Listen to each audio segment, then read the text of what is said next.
सोनिया चल मेले नु चलिए। या उस्ताद गर्मी बड़ी किते घूम फिर के ना आइए। नान टिक्की भुख नहीं लगी यार, बाद चो खा लेंगे थोड़ी देर तक करेगा। यार पसीने आ रहे ने, मैं कह रहा किते बाहर हवा लेके आने, घूम फिर के आने।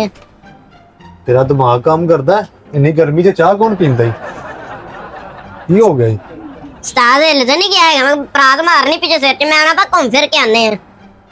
यार ब्याह एक ही चंगा है, मैं बड़ा खुश हाँ एक ब्याह करवा के माशाल्लाह, दूजा नहीं करवाना।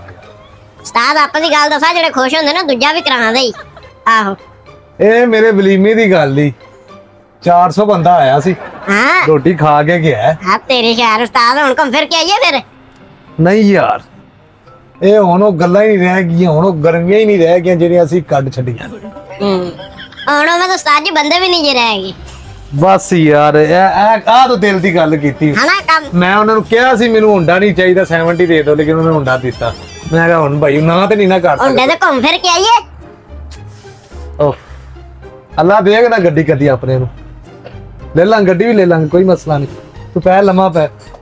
ठीक है पै लम्मा पै, मेरा दिल कर साबन चुप के मारा मुझे।